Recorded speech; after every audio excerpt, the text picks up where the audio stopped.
everybody. It is another edition of the Mo Vaughn podcast powered by Perfect Game and the Vaughn Sports Academy. I'm very excited, Mo, to talk to our next guest, a man you know very, very well. You've been wanting these first baseman fraternity on the podcast to go. We decided to bring in a Hall of Famer, Jeff Bagwell, joining us. This is an exciting one, Mo. This guy's special. Just a great, first of all, human being, a great guy. Baggy and I came up I think we came up a lot of the same roads, you know what I mean? Now, first of all, this guy's out of Massachusetts. I always claimed him out of Connecticut. This guy's born and raised in the Boston area. So he's a New England guy with a great tradition. So it's glad to have him on the show. Good to see you, brother. Great to see you, my friend. My favorite Q dog. Hey, Baggy, I got to congratulate you. I always am so proud of you. We see each other, but I want people to understand this is a Hall of Famer, 2017 induction, a great player, and I can tell you a great person. So we're going to bring some stuff. Baggy, how's your family? Give me some inventory. How's everybody doing? Everybody's good, man. I got all the kids out of the house now, all 5 of them. So it's been interesting here for the last month here, just my wife and I, so that's cool. But everybody's doing good, man. They're healthy, going in the right direction, so that's all I care about. How about yourself? I can't complain. I got my daughter's, junior year of college, and, you met Lee, my son. He's grown. I just bought him a size 11 and a half shoe. And it seems like I just bought 11 like 5 weeks ago. So we're doing that. But yeah, man. Baggy, I want to talk about something that's important. And I think this is a good story for our listeners, because you and I, like I said, we pretty much traveled the same path. We're both, New Englanders. We both went to Northeast colleges. So we were Northeast guys. You went to University of Hartford. I was at Seton Hall. We were both conference players of the year in our baseball conference. We then were fortunate enough to travel to the Cape League. I played Wareham Gateman. Yep. You played Chatham A's. Yep. And then we were drafted by the same organization. And it's like I remember, you came to minor league camp with a tremendous workout. I remember this guy. We'd be down in Florida. We were in Winter Haven at the time. We were at Winter Haven. Now, when we started, we were in Winter Haven. Now we're over in Fort Myers. Yep. Baggy would be taking his VP and ground balls with this plastic sweat jacket on. It was so hot. I'm like, what is this guy doing? He would be taking, you remember that? You'd be taking ground balls in that plastic jacket, and I'm going, man, I'm hot already. He's so he was always, he was always very serious. He would find anywhere. I can remember him finding anywhere to work out and get a workout in, and I damn sure it wasn't like that. But he was always on top of it, even at a young age. Yeah, well, we got drafted the same year. I think it was '89. Correct. You were the first pick. I think I was the fourth round pick, which was hysterical to me because we got together and I was like, "Hey, man, let's go do this." You're like, "Man, I ain't doing nothing till I get out of here," because Mo knew he was going to Double A. So I had to get used to that heat. You going up to the cold again. I never seen heat like that before in my life. I couldn't even go outside. Oh, I know. Well, you're in Florida now, so you know what that heat looks like all the time. Yeah. But yeah, it was hot as heck down there, and no breeze whatsoever down there in Winter Haven, Florida. But one of the biggest things I remember about that, Mo, and I don't know if you remember this. You remember Bill Buckner was in camp then? Correct. That dude, I get to the ballpark at like 6 o'clock in the morning. That dude has already been there since 5 o'clock just trying to get ready to play. So when I watch guys like that do stuff like that, it's almost like, what are you doing? Like, Mhm. how do you get ready to play? If Bill Buckner, as great a player as he was and as great a hitter as he was, if he was there that early because he loved baseball so much because his knees were so bad, he would DH in AAA games in spring training and then have to walk the outfield and around the field just to get ready for his next at bat. Those are the kind of things that impressed me about when we got drafted and being down there. Otherwise, there was nothing to do down there in Winter Haven, and you know that. Exactly. Exactly. I So remember Buck. Remember he used to run up that hill, doing Yeah. sprints up the hill and almost rolling back down it, but he was out there. We were lucky. We had some Yes, we you had did. Boggs, Buckner. Yep. We had a bunch of guys. I don't know if Rice was maybe gone, but we had some examples. Ellis Ball, Ellis Ellis Burks. Burks. So we had some examples. Well, I was curious for We both did. of you guys because you guys obviously were great. But do you know, like, when you get to those stages, those first spring trainings, like, are you looking at these guys with big eyes, or are you thinking it's inevitable eventually you'll be big leaguers? Like, what's the mindset when you're just kind of starting from scratch, even though it's a sport you guys have been playing your whole lives? Well, on my end, I gained confidence when I played in the Cape. I got to see the best players in baseball and college baseball play. My first year, I was there 2 years, my first year in college and my second year in college. And I got to see Mo. Mo had Chuck Knobloch with him over there in Wareham. We had Frank Thomas in that league. We had a bunch of dudes in that league. So watching them play, I kind of was like, man, they're really not that much better than me. They're just on TV. Mm-hmm. But when you get down to spring training and being a Red Sox fan growing up, and I see these dudes, and I'm like, oh my God. But at no point was I felt like I was ever close to getting to where they were.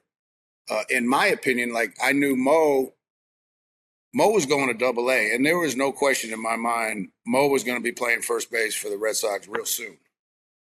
And I was playing third base, and I had Wade Boggs in front of me. I had Scott Cooper, Tim Naring was in front of me. I was just playing baseball. I played that half a year in Winter Haven in High A, which, as Mo just alluded to, was the hottest summer I've ever spent in my life. I'd take ground balls at third base, and then when I was done, the light pole would leave a shadow right behind third base, and I'd stand in that shadow the whole time so I wouldn't sweat to death over there. But and then Mo moved up to AAA, and then I went to AA, so we never crossed paths after that. But as far as the big league guys, I got called up one time in spring training for a game. And the reason I brought up Ellis Burks, too, because I've known Ellis a little bit since then. And he's probably one of the most positive dudes I've ever been around. Like, he could be in a 0 for 100 slump, and he'd think the next at bat he's getting a hit. He was just like that. So I didn't have any bats. We didn't have bats back then. Nowadays they got like 17 dozen every 3 days. So Ellis goes, here, you can use one of my bats. So I got up my first at bat, broke it, and came back in. I was coming up the next at bat, and Ellis gave me another bat. I broke that too. He came back. He said, don't ever ask me for a bat ever again. So I had Luis Rivera and Quintana giving me bats. That's all I had. So that's what I remember about us being back then. But I always knew Mo was going to be a star. The way he carried himself, the way he could just flat out hit. So I was a little bit far behind that. It took me a little bit to get going, but fortunately for me, I got lucky and I got traded and got an opportunity. Listen, this guy, he took that opportunity and ran with it, didn't he? I would say so. Was it like, obviously you got 15 years in one organization, which is a thing that I think a lot of players would like, but as a guy who grew up rooting for Red Sox, was there ever, like, as the moments happened, like, no, like, what if, like, that was gonna be the dream. I'm gonna play for the team that I loved. Yeah, no doubt about it. I mean, I was in New Britain at the time when I got traded. My next thought was, Pawtucket, and then who knows. And being I'm still a Red Sox fan, except when they play the Astros. Right. It was a dream come true. I got drafted by them. Everybody in my family's crying. And then a year and a half later, I get traded and everybody else is crying again. So, and, I'm going to Houston. I got no idea what's going on. But, the beauty of the game for me at that time is what I didn't know is that's part of the business. I got traded for a reliever. Red Sox needed a reliever at the time. Makes sense to me because I'm in the business now of I need relievers. So I will trade a guy he can really hit, but he didn't hit for much power. So I'll say, okay, well, we can get rid of him to get a reliever. So that's kind of how that worked out in that sense. But I mean, I got very, very fortunate in my career that I got traded to a team that was rebuilding and I got a chance to play early. And that's what it takes, man. You got to get a break here and there. And I tell all the kids in spring training, don't worry that Jose Altuve is up there or Carlos Correa is up there or whoever's up in front of you. You just play as hard as you can. You play well, force us to do something with you, which is either move you to the big leagues or we trade you to somebody else. And for me, I got traded to somebody else, and that's how my career started. Talking about starts, Bags. So this is what I talk about how athletic he was. This guy got a baseball scholarship to the University of Hartford by their head coach. But his best sport wasn't even baseball. Tell me about this whole soccer thing, bro. Like, this guy could have played professional soccer. Yeah. You know what it was, Mo? I came from Killingworth, Connecticut. I grew up in Boston a little bit. Then I moved to Connecticut. My father got a job with IBM. Wish he got stock in that. That would have helped. Yeah. But they didn't have football in my area. You went to Sunday school and then you played soccer on Sundays. And there was no such thing as football until I got to high school. And by that time I was a really good soccer player. So I just didn't move to playing football. I'd have loved to have been a linebacker. That'd have been great. I couldn't spin a ball the way I threw, but I just never played football, and soccer became my thing, and I became pretty good at it. I was never going to be a professional soccer player because I didn't have the skills it takes probably with my feet, but my desire and my bullying playing soccer, I did well. So I actually got more scholarships, but I got more recruited scholarships to play soccer than I did baseball. It's a wild thing because I think it was funny because when we said we were going to have you on, and I'm like looking back over your career, and I was just thinking Jeff Bagwell like monster bombs, and like you had 30 seasons, 40 seasons. He was just Juan Soto just became the third guy with you and Bonds to have I think 40, 30, and 100 walks, and like man, that all around game was there, Jeff. How important was that to be so well rounded? No, well, I mean I think that's part of what when I look back at my career, I had to bust my ass to the way that I did. I had to work harder and everything. But one thing I had that I think was better than most was my brain. I could think along the game and think along with pitchers when they're going to throw to first base, when they're going to throw home, running the bases, knowing what glove the outfielder held, which way he was going and how he was going to be able to throw, understanding that you're going to try and throw from 190 feet away from right center. There's no chance for you to get me out at third base. Things like that. Those are the important things that I had to deal with. And I loved. And I love being that people consider me not just a great hitter, but a great base runner and a great defensive first baseman, because that means I'm a complete player and I can help a team win, not just by getting hits. What an awesome player. I mean, people at home, did you hear what he said? Knowing how to run the bases, knowing how to steal bases, thinking along with the pitcher what he's going to throw, looking at the outfielders on what hand they have the glove on so he could advance, knowing where, in a situation where the pitchers are going to try to react to get him out. Unthinking man's, and that's why this guy's a Hall of Famer. And just because of that, this guy, 297 batting average, 2,314 hits, 449 HRs, 1,529 RBIs, 15 MLB seasons, all with the Astros, 4-time All-Star, NL MVP in 1994, National League Rookie of the Year in 1991, 3-time silver. Look, I need another page. 3-time silver slugger, National League RBI leader in 1994, and the Astros retired his number as a Hall of Famer, number 5.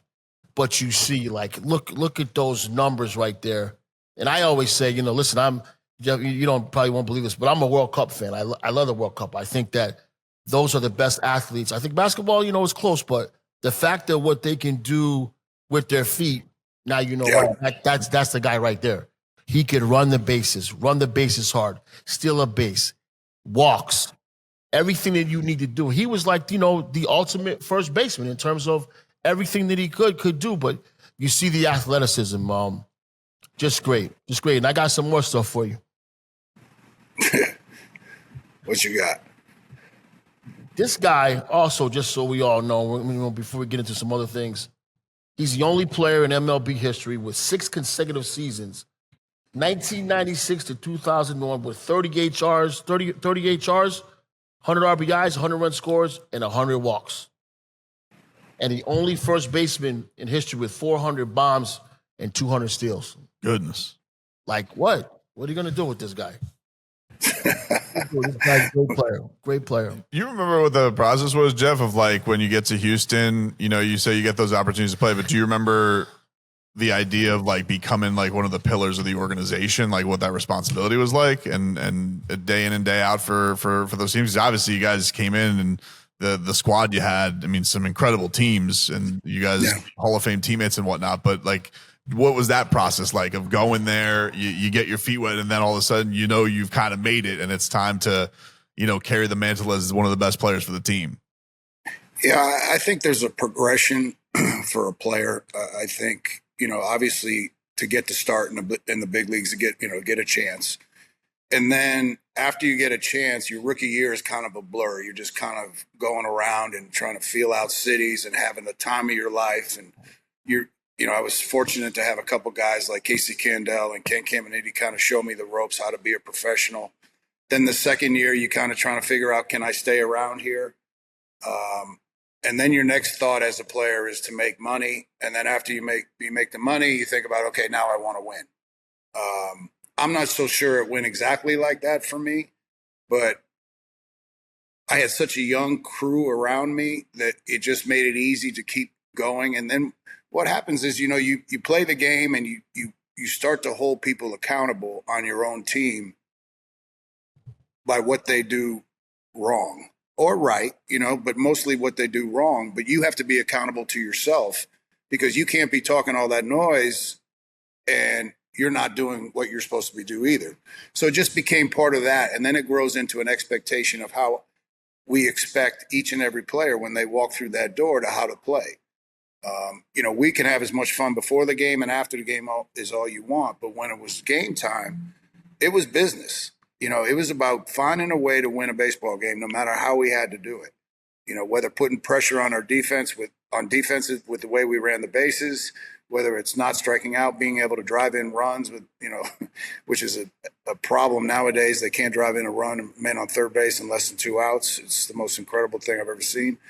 And just doing the right thing over and over again becomes, you don't set out to be the leader of the club. I don't think it's got to be organic. It's got to be natural. And that's just kind of the way it worked. And we just, we've had some players, we had Carl Everett and Jeff Kent.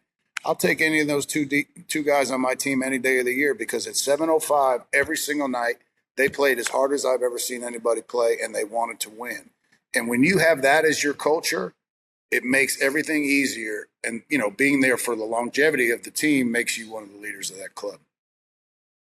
You had as I said, we traveled the same path, but you had a guy that I really respected, that I played with in college. He knows nothing of what I feel about him because we never really talked after. We only played one season. But this guy exemplified how to play. And he was your main man. Biggio. He taught me how to play baseball in college. I take a lot of the way that he played and you played into my coaching aspects now. I always will maintain that I've never seen a better catcher that hustled. I never seen a better first baseman that hustled and ran. you two guys were like the examples of what we all wanted to be like as players. Tell me what it was like to play with my captain in college, Craig Biggio, and your number one guy with the Astros. Yeah, Biggio is a special cat, man. You know, he's got 30-60, which is 3,060 hits, which I got to see all of those pretty much. The thing about Biggio, and you got it, Mo, is like I tell people, like in that era of the 90s and the 2000s, early 2000s, if you're going to take your son or your daughter to a baseball game, you would point to number 7 out there in second base and say, watch him play. That's the way the game of baseball is supposed to be played. I don't care if it's a pop-up, a strikeout. I don't care what it is. He's running hard. He never stops running. Played as hard as anybody I've ever played with. And we kind of fed off each other. Bish would get a hit, and then he'd steal second because they throw me an breaking ball. He'd steal third because they threw me another breaking ball. And then I could do what I want to after that. I can hit a sac fly. I could take a chance and some damage. Or I could just hit a measly ground ball to the second baseman and get a run. We're up 1-0. So we did that for a long time together. But his mentality of the way he played the game, the way it was supposed to be played, set the tone and helped us set the tone for this entire ball club for that time when we were successful. Because when your best players are playing that way, everybody else kind of falls in line. So we talk about Biggio and I are kind of synonymous with each other playing for the Houston Astros. And to be honest with you, and I've said this 1,000 times, I could not be more proud to be associated with somebody like Craig Biggio. Great. You ever get surprised with how many positions he could play? We're not talking about how. See, this is where I start to make fun of him because I've known him for 35 years. There's so many he could play, but how many could he play real well? So I'm just kidding. Yeah. He was a tremendous second baseman. He went to center field to help the ball club out. When he first came up, he was a catcher. And we laugh all the time. We just did something together the other night, and we were laughing about it. I said, yeah, every time you caught it, you had to pick it up and throw it back to the pitcher because his hands were so bad. But he says, well, I could block. I said, yeah, well, that's great. I said, but the guy's already at second base. But anyway, Biz and I have a good time. I mean, you imagine the amount of time we spent with each other for 35 years. So, but Biz is just a great athlete. I mean, Mo probably knows this it was one of his birthdays. I think he was 30. He ran this football tape for like the entire party, which I was on his butt for the entire time, of him scoring 6 touchdowns. He could really run as an All-American back out of Long Island. Yeah, he was incredible, man. And Bish went to second base not because of his catching so much, is because Bish could really run. Right. As seen as he stole over 400 bases, and ran hard too. So. He's an incredible athlete. He can't play basketball. He can't play golf. He's terrible at everything else, but he's really, really good at playing baseball and running the football. I can't just say all nice things about him, man. It's not in me no more. But I give him the highest compliment is that I would tell my son that's who you should watch play. I got a 13-year-old Heaton, and I would love if he could play half of the way Craig played it. Well, I guarantee you he can with you as his dad. Well, I appreciate that, but and you tell Craig, man, I want to, I would love to talk to him because I've never seen him or talked to him since he left. But everything, he is the example. Yes, everything. You and him are the examples when I go to coaching about guys that came to play. Tell me one more thing that's, I got 2 more really good points to that. Tell me about the killer bees. This guy, Lance Berkman, man, he could really hit. Yeah. Yeah. You know what I'm saying? He's on the cusp, for some Hall of Fame stuff too. I know he hasn't, but he's got some great numbers. Tell me about Lance, Biggio, and Berkman. Well, I've told this a lot, and this is no knock on Craig, but Lance, Moises Alou, and Jeff Kent are the best 3 hitters I've played with.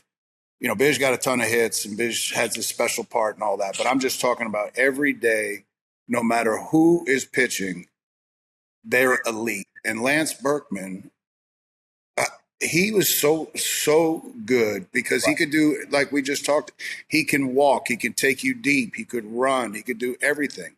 And just a special hitter who really understood how to hit. It wasn't luck. You know what I'm saying? It wasn't just God-given. He worked at it and God-given. And he got off the ballot quick, which I think nowadays, if you went back and looked at it a lot, you'd be like, damn, it shouldn't have been off the ballot like Right. that. I've looked at it. Yeah, he was an incredible player, great dude, great family guy. I can't say enough about Lance Berkman, and as a hitter, man, it didn't in the playoffs. It didn't matter who you were facing, man. He's getting knocks. Yep. You got one more. As I said, Jeff is surrounded. We're aligned. His general manager, I went to college with Dana Brown. Yes, you did. Mm-hmm. And Dana Brown is very, very lucky to have you in his corner. And I appreciate you taking care of him and doing so well with him.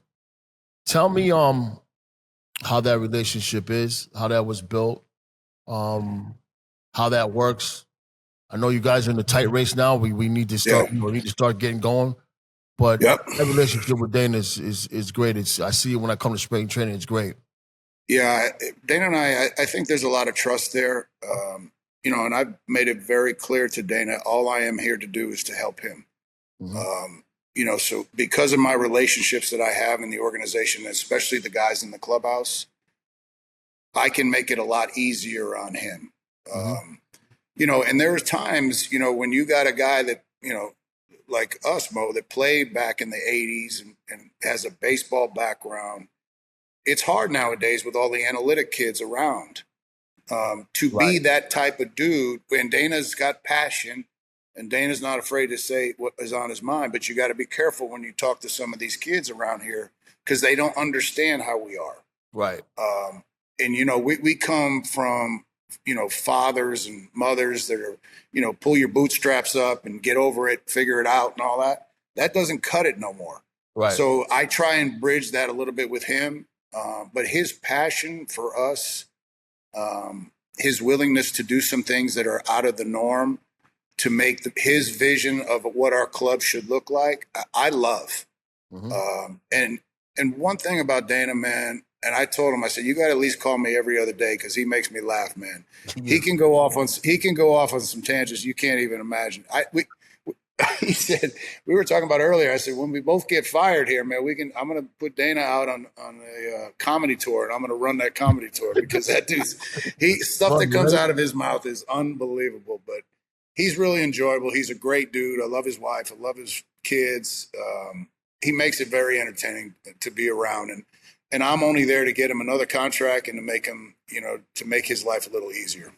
Well, thank you, brother, because he's a good man, and I know he is. I want you guys to do well. Yeah. Jeff, from your standpoint of watching today's player, I mean, obviously the Astros are probably like the creme de la creme the last few years of just the standard of that organization. But how do you watch the game today as far as like watching how it was different from you, the way you guys played and how they find success these days? I watch it.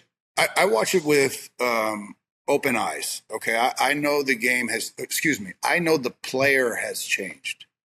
The game at the end of the day is our job is to score more runs than the other team. That's it. That's bottom line. And then you work backwards from there and how you go about to get to those situations. How do you make longevity of your bullpen? How do you keep your starters in the game more and all that? So I watch it like that. I generally probably go to one game a series when we're at home, and then I watch the rest at home on a TV because I can see our hitters more on TV and I can see our pitchers better. So, I'm talking to Hunter Brown yesterday in the clubhouse about his pitching because I saw something in him he asked me a question about, but mostly I'm there and I'm watching our hitters. And the game, this part of the game, not the game, but part of the game that has changed is hitting philosophies. I think we're in a generation now where all we care about is our swing and we forget how to hit. They're two different things. A swing is made up of your mechanics and all that. But the real test is when you get in that box with no iPad, no cage, no nothing, and you got to be able to hit, not swing. Right. And so what we have is a lot of times these guys will get to a 3-1 count. Some guy will throw obviously a breaking ball away because they don't throw fastballs that much. And you ground out to shortstop on a 3-1 changeup away, and you come back and you tell the hitting coach, well, I think my back hip wasn't engaged. And I tell our hitting coaches to go, are you out of your effing mind? I said, it had nothing to do with your hips, dude. You swung at a 3-1 changeup away. I said, that's your problem, not your swing. Right. And they have a tough time with that. You see a lot of guys taking a lot of fastballs now because they throw a lot of breaking balls. But I guarantee you, Mo thinks the same exact way I do. You hit off the fastball. You do not hit looking for breaking balls. It's easy to you can slow down, but you can't speed up. No, exactly so I'm right. working hard and adjusting to slow. And this is why this guy's in the Hall of Fame, because I know exactly what he was doing. And I can see it. And Jeff, is it hard to talk situational hitting to these players? Is there another force saying you don't have to worry about your average? You don't have to worry about RBIs. You don't have to worry about striking out. Is there a force saying that just straight up, or is it just the fact? See, I think the Astros are lucky that this guy's in the clubhouse. At least they have somewhere to go. Mm-hmm. A lot of teams don't want a guy like Jeff around. They do, Information you're right. But do they at least come to you and say, this is what happened, this is what I'm trying to do? Or it's just not that much of that? No, I would say, Mo, they don't. Jeremy Pena might ask me every once in a while. It's funny, I still work with Altuve after all the success he has because he needs help every here and there because he goes crazy because he thinks he can hit everything. But I think what happens now is I don't think they're intimidated talking to me because I've been around so much. This is why I spent so much time in spring training with the young kids, so they can think of me as an asset, not somebody that they're scared of. And so I go to them more than anything and say, what were you thinking at that auto taking with a man on second and third, and you took a heater right down the middle? That might be the only pitch you get to hit, because after you take that comes all the breaking balls in the dirt. Right. So I try and do that as much as possible, but I think, Mo, I really do believe this. They listen, nod their head, and then they go back to what does their swing look like? Not, I need to grind in those at-bats, even if I'm not feeling good. Find a way to put the ball in play, not to the third baseman, to up the middle, stay in the middle of the field. That's the lost thing that we don't hear anymore. You know, they've been dying for an approach. I said, this is very simple, guys. Middle of the plate, middle of the field. Line drives turn into doubles, doubles turn into homers. I said, there's nothing else. You don't want to. I heard this Dusty Baker tell me this the other day in spring training. I forgot who told him that, what it was, an old-time guy. He said, you don't want to chase anything coming into you or away from you, right? So you don't want sinkers coming into you. You don't want sliders coming away to you. You want something in the heart of the plate. Right. You hunt that with the fastball and breaking ball until you get 2 strikes. Correct. Very simple. Hard to do. Don't get me wrong. I mean, it's not like I didn't strike out 1,500 times because I did. Right. But I'm just saying you got to have that mindset when you go up there, not whether or not my hands are in the right spot or my back hip's not engaging, or it's not what hitting is about. I heard that a lot at the All-American game when I went to San Diego. Some of the very, very talented players were talking more. I said, guy, you know your swing plane, you know your 60-yard dash, you know all these numbers. You don't know how to stand inside the ball and try the guy in. Swing your damn bat, bro. What are you talking for? You know what I mean? And a lot of it, it's I don't know what it's called. It's a shame. But I think you and I, when we're watching the game, we know when a guy has a chance and when he doesn't have a chance. And a lot of times in these situations now, we know that the guys don't have a chance, and it's just need some information. I wish they would get more information. I was curious, Jeff, because you mentioned that the Altuve thing, like obviously he's been at the peak of the powers for a long time. Do you see similarities for a guy who's been good in this era to you, or does he go about it differently? What are those conversations like with him? No, Jose is a unicorn. Like I used to tell George Springer, he used to get mad at Altuve because he'd get some hits that were, off the end of the bat or out in front and all that. And I said, dude, do not watch Jose Altuve hit. Right. He can hit any pitch. He stands from here to the downtown away from the ball and still can cover 6 inches. It's the most, and then hit a ball over his head, 98 miles an hour. He's a unicorn. Right. But what he does is sometimes he gets too excited. He cuts himself off. And so I just got to kind of talk them off the ledge a little bit, say, get closer to the plate a little bit so you're not striding too much and cutting yourself off so you have no space. But it's just amazing.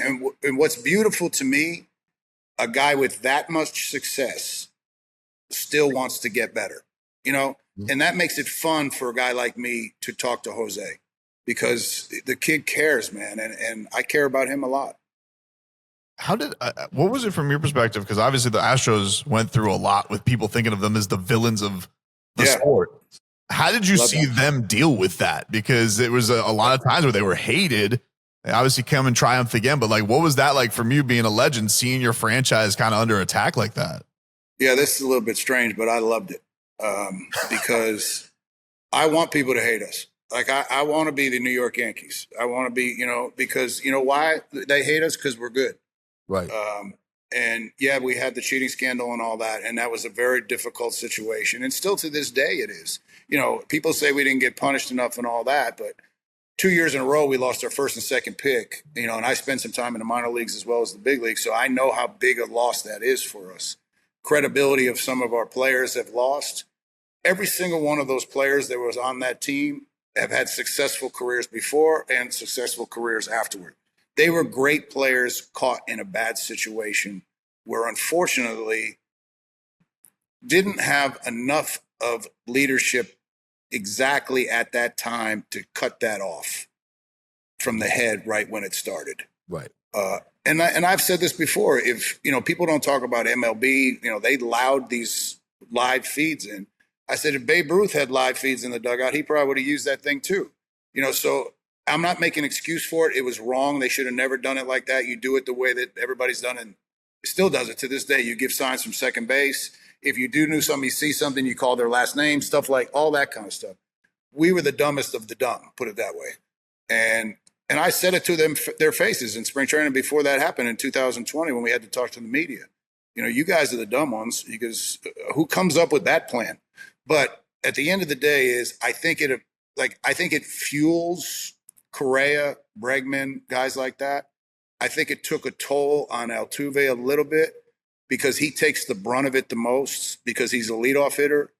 And the second part about that is Altuve was never a part of any of that stuff. He doesn't, like I said earlier, he's a unicorn. He doesn't trust anything. He's just trusting what he sees up there. So I'm always defensive of him. Now the rest I can't defend, and that was their deal. But at the end of the day, we've moved on and we've won. We won the World Series in 22. We were back almost in the World Series again in 23. So I mean, we were in the World Series in 21. So it's not like we've ever missed a beat. So I'm proud of them for that, and I'm proud of our organization. And a lot of that comes from our owner, who's as tough as nails too, and also played the game. Jeff, I gotta wonder about this because your ballpark was kind of like one of the first like newer age when you go to the Astrodome to this. Give me your honest reaction when you walk in there for the first time. There's a hill in center field. What? Tal's Hill, yeah. My honest opinion is which one of our center fielders is going to blow out their ACL, MCL, meniscus. It was a gimmick. I will say this, that, my owner at the time is not a baseball guy. So he kind of went back to, the old parks that had that in the 50s and 40s. Probably not the smartest thing to do when you got players making $25 million back then. Actually, they weren't making that much, but in retrospect, they were making about the same thing. So it was interesting. But the other part about it was 436 feet away with a flagpole in play. In play. Yeah. Yes. And I saw Richie Sexton hit a ball 3/4 of the way up that pole, the farthest ball ever hit there. Well, maybe not the farthest, but pretty close, and get a triple. It was interesting. Oh, the rest of the ballpark looks awesome. I was just like, why? It's a beautiful ballpark. It still is to this day. It's 25 years old. It still looks beautiful. Looks incredible. You know that left field and the train tracks, and I'm just like, I wonder what they were thinking when they had that for a few years. So I was always wondering why that was. It's a beautiful ballpark. I tell you what, when the pitchers took BP there in 2000, that's when we lost our pitching staff because they were hitting balls on the train tracks, and they're like, oh my God. And so they just gave up. They gave up a whole bunch of those things in 2000. We got killed that year. Well, man, I want to thank you for taking the time. I love you. I'm happy for you. Love Congratulations. you too, brother. Good luck going down the stretch. I'll come see you guys over there. Yep. And I appreciate you for coming on, man. I thank you guys so much. Mo, you know I love you, my brother. And I look forward to seeing you and your wife and your son. And hopefully if he gets about 12 and a half by then, I'll run into the locker room and get him something in there for free for him too. All right, bro. See you soon. See you guys. All right, man. Take care, Jeff.